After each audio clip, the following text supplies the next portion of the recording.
Hey guys, end of February, I'm out in Montana right now at my sister's house, and the reason I'm here is not a good reason, man. But I'm going to share a little bit of my story with you guys and what happened over the last couple months and how I got here, why I'm here. This is part of the process of getting to know myself better.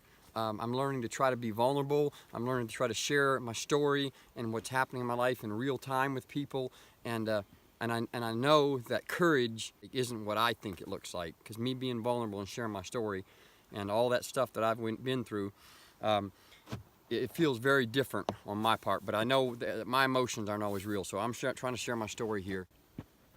About November, when the days started getting short, and I started coming home from work, and 5:30 and it's dark, nobody's there at my apartment. I had a lot of long nights, man, sitting at home. Wasn't able to connect every night, you know. It wasn't always an opportunity. Wasn't motivated to go to the gym like I was. Started being really disappointed in myself. There's a lot of different things that played into what happened over the next couple months. But the number one thing is that I began to let my relationships slip. Everything else in my life that I knew I had to do, I didn't do it because I didn't feel like it. Now there's a video that came out recently that I released, and it was about doing the little things, and if you don't feel like doing them, there's going to end up to be a consequence, and you're going to end up somewhere that you don't want to be. And this story is to tell you that's exactly what happened to me. And the hardest part about sharing the story is the other video and the incredible place that I came to with my family and friends, not just the people that have seen my videos, but from that place that I had the grave that I had dug out of, I began to slide again. And I remember sitting in a cell group one night, and I told people, I said, I got a bad feeling, man. I said, if it keeps going like this, I'm going to relapse. Well, here's the deal. I didn't know what to do about it. I didn't know how to stop it, and I didn't understand what was happening in my life. And some of those things I just had to learn, man. Nobody could tell me how to do it. There wasn't no recipe. I would be very open in groups and in front of people and be like, you know, I'm isolating too much. I haven't been to the gym. You know, I ain't feeling good about this. You know, what do I do? Well, so in the process of this, my brother lived in Indiana, and I texted him one night. I was deer hunting, sitting in my tree stand. I texted my brother. Hadn't talked to him in months, and I said, "How you doing, man?" And he texted me back, and he said, "Not good. My truck broke down. My motor blew up in my new truck," and he was getting into addiction pretty bad. And so I got out of the tree stand and I called him. And this was right during a time where I had been really contemplating, could I use again? Could I get away with using one more time? I was so bored at night, and I was like, I could probably do it, but I knew better. So anyway, in this process, this phone call, calling my brother, when he answered the phone, I literally broke down, started crying. I could hear in his voice where he was at and what he was going through, and I knew exactly where he was at. I'd been there, a dark place, man. It's scary, terrifying to be there.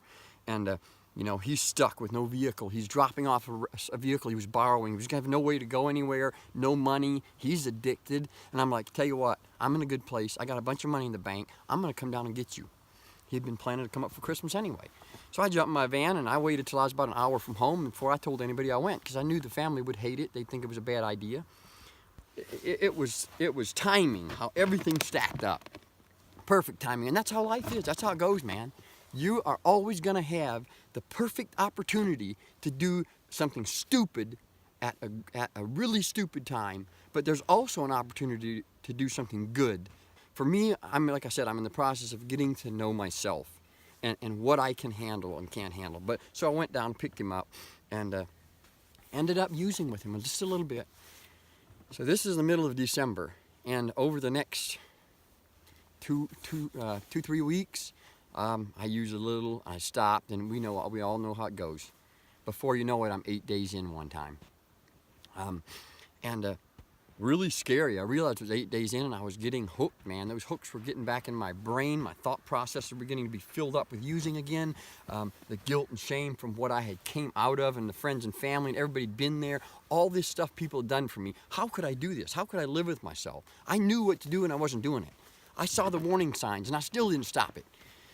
It was really frustrating, but I got to a point where I knew I had to do something different. And that phrase, that the definition of insanity is doing the same thing over expecting different results. And I knew in the past that I always tried to hide my using. Every time I messed up, I didn't want to tell anybody. And this time, especially after realizing all my success, I really didn't want to do it. If I come home from work one day, and I was just done. I was 8 days in, that's it. But I knew where I had to do. I went to a group that night, some of my close friends, and I sat there arguing with myself all night. I knew I had to do it. And anyway, finally I ended up just blurting it out right in front of everybody. I said, I relapsed, guys. It was kind of funny. One of the girls was like, what's relapse? Anyway, so I really found a lot of freedom that night from that. People just came around me and supported me. And I want to just tell you, man, if you mess up, guys, seriously, tell somebody. Courage isn't what you think it is. It's being able to share your story and be real when you're hurting and when everything else around you feels like it's collapsing and you let everybody down. But tell somebody. If you don't, how's it going to change? Did it ever change for you before? How did you stop before? Guess what? Most of us didn't until we hit rock bottom. So I was trying to do something different.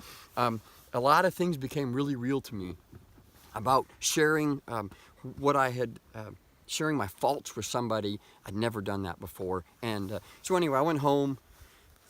About 2 days is all it was, a detox. Did it on my own, man. Didn't even tell my family. Just sat there, wrote it out, had money, had drug dealers' phone numbers, just wrote it out. Got 10 days sober, did it again.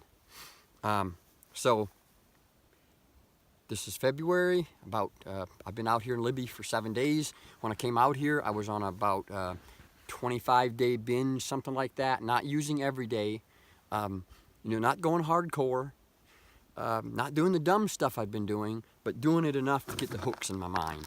There was a big part of my brain that was so obsessed with using again that when I would stop for a day or two or wouldn't use, it was just a draw, like it was unreal. It was like that drug, the devil, the enemy, however you want to look at it, had found a different way to attack me, and it wasn't the same. I had to figure a different way to fight it because I was being attacked by this thing in a different way. I wasn't trying to get high anymore. It wasn't that I wanted to get high. I had some kind of a magnetic force back to this drug that I had never felt before. So I ended up coming out here. I just had to get away, man. And so that's where I'm at right now. I've been here for 7 days tomorrow, so 6 days. I haven't really slept at all, man. Hasn't been good. It's been hard, man. I didn't think it'd be this hard. I really didn't. But I got the snowmobile, took the snowmobile out, had some fun with it. My nephew, he's talking me into coming out and doing some crazy stuff. Get some adrenaline pumping. That'll knock some withdrawal symptoms out. But coming out here and doing the right thing. What is the right thing to do when you're stuck in a mess?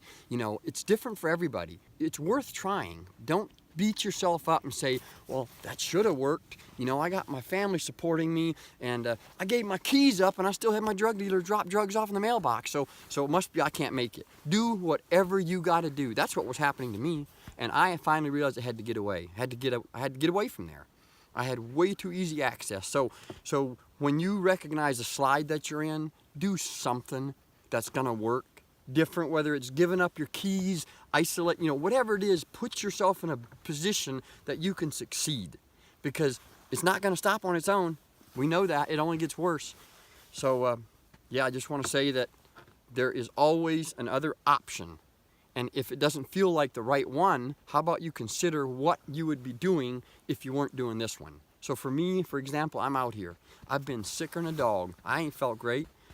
I don't want to be out here, okay? I want to be back home taking care of my business. But when I was back there, I was using. So I have to realize that the opposite of this decision for me is getting deeper in addiction. So when it feels like I ain't doing nothing out here because I'm sitting out here detoxing, I actually am. That's a lie. So I just have to recognize that there's an opposite reaction for every decision that we make. And it doesn't always feel like the right one, but before you decide it's not the right one for you, consider the fact, what would you be doing if you weren't doing this one? I just want to say, guys, these videos that have come out, it's really about me being transparent with my life. And I do it honestly. This isn't about notoriety or fame or anything, but it's about helping someone. It's about giving hope to other people. there's nothing more empowering than realizing that your story and the hell you went through and the price you paid that looks like somebody is wiping your face in the dirt, now you can share your story and it can help someone else. And so that's my goal, is that it would help you guys, it would give you hope, it would make you realize there's other people going through the same thing that you're going through. That's why I share my story. So if you like my videos, subscribe to my YouTube channel, and stay encouraged, guys. I'm learning a lot about myself, about what it takes to stay sober, about what it takes to stay on top of things, and how all the little choices that we make take us somewhere. They do. You don't end up in a bad place overnight, but you don't end up in a good place overnight either. So I want to encourage you guys, you can do it. Okay, I'm just in the process of it right now. I'm going home Sunday, 2 days from now. I'm going to do it. I've got a higher power that's connecting me right here. I've got so many people that believe in me, every opportunity available to me, and I'm gonna go home and prove it. I still got my house, still got my job, my car. Thankful for all of it, man. And stay connected, guys. Love you guys. It's time for another adrenaline rush. Got to knock the last symptoms of this withdrawals away.